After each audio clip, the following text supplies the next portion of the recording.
में, कड़ी धूप में, बगैर खाए पिए पैदल अपने गांव की ओर चल रहे हैं। ये लोग देश भर से आ रहे हैं, कोई गुजरात से आ रहा है। कल मैंने एक वीडियो देखा, एक लड़का जम्मू कश्मीर से चलकर सहारनपुर तक गया और उसको आगे बिहार तक जाना था। इसी तरह से आप सब ने देखा कि कई बहनें गर्भवती हैं, गर्भवती होते हुए 6 घंटे 8 घंटे कड़ी धूप में चल रही हैं। कुछ लोग अपने बच्चों को गोद में लेके जा रहे हैं, कुछ टूटी हुई साइकिलों पर जा रहे हैं। एक और वीडियो मैंने देखा कि एक दादी दादा अपने पोती पोतों को उठाकर, इस तरह से दादाजी उनको उठाकर एक झूला सा बनाया था, उसमें उनको रख के उठाकर चल रहे थे।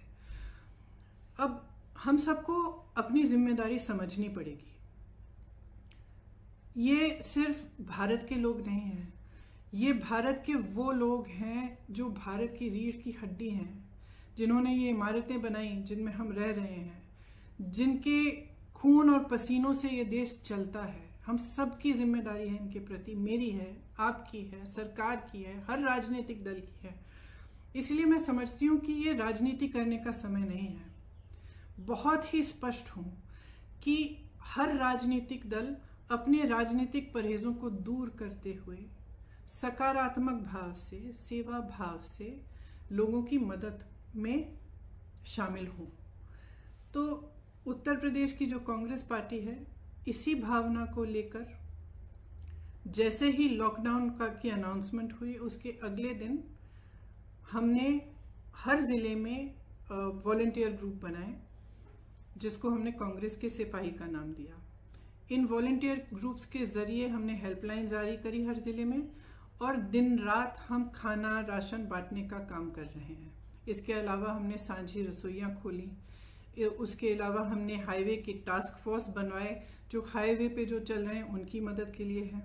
तो तमाम ऐसे कार्य हमारे बड़े से बड़े लीडर और हमारे ग्रामीण स्तर के कार्यकर्ता, हमारे जिला स्तर के कार्यकर्ता अपने ही साधनों से ये काम दिन रात कर रहे हैं। और इस काम के जरिए हमने अब तक 67 लाख लोगों की मदद की है। उसमें से 60 लाख के करीब उत्तर प्रदेश में ही हैं, और 7 लाख लोग ऐसे हैं जो उत्तर प्रदेश के बाहर फंसे हुए थे, जिनको खाना राशन की ज़रूरत थी और जिनका वापस आने के लिए हम कोऑर्डिनेशन कर रहे हैं।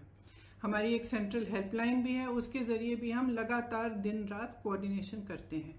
तो हम मदद करना चाह रहे हैं। हमारी भावना शुरू से सकारात्मक रही है और सेवा का भाव हो रहा है। इसी भाव से हमने अपने सुझाव मुख्यमंत्री जी को दिए, और सकारात्मक रूप से ही दिए कि देखिए, आपको ठीक लगे तो आप ये चीज़ें कर लीजिए। जहाँ जहाँ हमें लगा कि वो कुछ अच्छा कर रहे हैं, हमने उनकी तारीफ भी की, हमने उसका स्वागत किया, उन कदमों का स्वागत भी किया। कुछ समय से हम कह रहे थे कि यूपी रोडवेज की जो बसें हैं उनको प्रवासी भाई बहनों के लिए उपलब्ध करा दीजिए, ताकि उनको जो पैदल चल रहे हैं वो बसों में बैठकर बसों में बैठकर सुरक्षित तरह से अपने घर गांव पहुंच पाए। तो हम काफ़ी समय से ये सुझाव दे रहे थे, ये मांग कर रहे थे। जब एक दिन कई हादसे हुए, कई एक्सीडेंट हुए, और हमने देखा कि यूपी की रोडवेज की जो बसें हैं वो अभी भी सक्रिय नहीं हुई हैं, तो हमने एक मुख्यमंत्री जी को एक चिट्ठी लिखी कि हम 1000 बस को उपलब्ध करेंगे।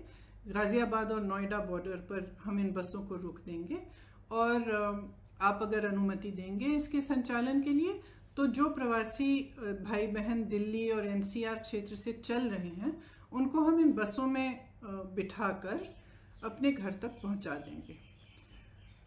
तो अगले दिन मुख्यमंत्री जी ने ये ऐलान किया कि यूपी रोडवेज की 12,000 बसें हैं, इन्हीं का इस्तेमाल होगा और आपकी बसों की ज़रूरत नहीं है।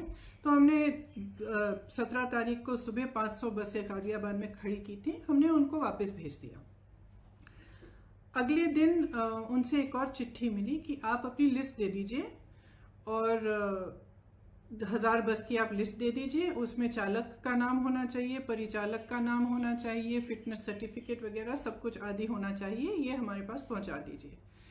तो हमने उनको धन्यवाद दिया कि आपने हमें अनुमति दी है बसों को चलाने के लिए, आपको हम लिस्ट उपलब्ध कर देंगे। तो 4-5 घंटों बाद हमने वह लिस्ट उपलब्ध कर दी। फिर 11:30 बजे रात को उनसे एक और चिट्ठी मिली कि आप अपनी 1000 बसें लखनऊ पहुंचा दीजिए कल सुबह 10 बजे। तो इसमें हमने कहा कि देखिए, हमारी बसें खाली दिल्ली से लखनऊ जाएंगी। इन बसों का मकसद ही ये था कि गाज़ियाबाद और नोएडा से, एनसीआर क्षेत्र से जो चल के जा रहे हैं उनको हम बिठाकर उत्तर प्रदेश के गांव और ज़िलों में ले जाएं। तो इन बसों का लखनऊ तक खाली चलना तो पूरे मकसद को ही ख़त्म कर देता है। तो हमने उनसे ये सुझाव दिया कि देखिए, हम गाज़ियाबाद नोएडा में इन बसों को तैयार रख लेंगे, आप परमिट दे दीजिएगा। फिर ये पूरा राजनीतिक सिलसिला शुरू हुआ कि आप हमें परमिट दे रहे हैं, लिस्ट दे रहे हैं, लिस्ट में कुछ गलत नाम है। जो भी है, मैं इन चीज़ों में नहीं पढ़ना चाहती और मैं सरकार पर सवाल भी नहीं उठाना चाहती। अगर उस लिस्ट में कुछ ऐसे नंबर हैं जो गलत हैं, कोई बात नहीं, हम एक नई लिस्ट भी उनको दे सकते हैं। मैं सिर्फ ये कहना चाहती हूँ कि 17 तारीख को 500 बसें हमने गाज़ियाबाद बॉर्डर पे खड़ी की थी। अगर वो 500 बसें चली होती तो कम से कम 20,000 लोग घर सही सलामत पहुंच जाते। कल हमने 900 बसें, 500 बसें राजस्थान के बॉर्डर पर और राजस्थान यूपी के बॉर्डर पर, और 300 से अधिक बसें, जिसकी पूरी टोटल संख्या 900 के करीब थी, हमने गाज़ियाबाद बॉर्डर पे, दिल्ली बॉर्डर पे हमने उपलब्ध कराई।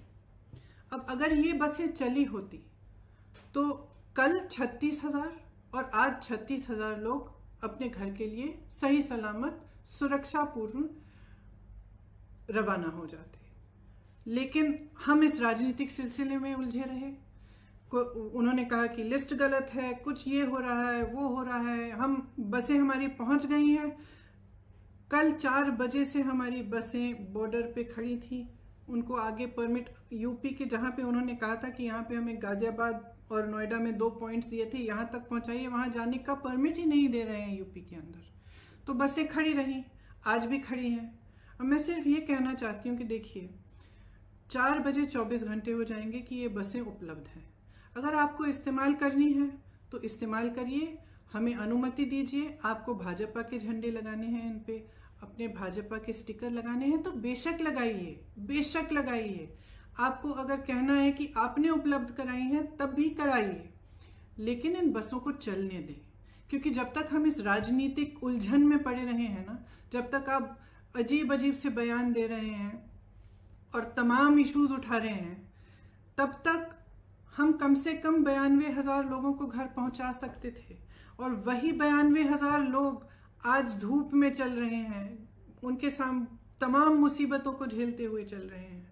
तो मैं सिर्फ मुख्यमंत्री जी से ये आग्रह करना चाहती हूँ, हमारी बसें वहाँ पे 4 बजे तक खड़ी हैं। आपको इस्तेमाल करनी है तो आप हमें परमिट दीजिए, अनुमति दीजिए कि हम उनका संचालन कर सकें। अगर आपको नहीं इस्तेमाल करनी है तो भी कोई बात नहीं, हम उनको वापस भेज देंगे। हमने 3 दिन पहले भी वापस भेज दिया था 500 बसों को, हम वापस भेज देंगे।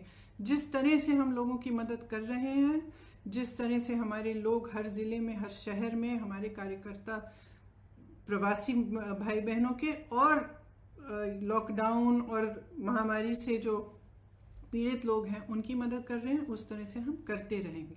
हमें कोई परवाह नहीं है कि आपकी बसें हैं या हमारी बसें, हम सिर्फ एक सेवा भाव से मदद करना चाह रहे थे। तो मैं कहना चाहती हूँ अपने ख़ास तौर से अपने प्रवासी भाई बहनों से जो इस संकट में हैं और जो पैदल चल के जा रहे हैं, कि कांग्रेस का एक एक कार्यकर्ता, एक एक नेता आपके साथ है।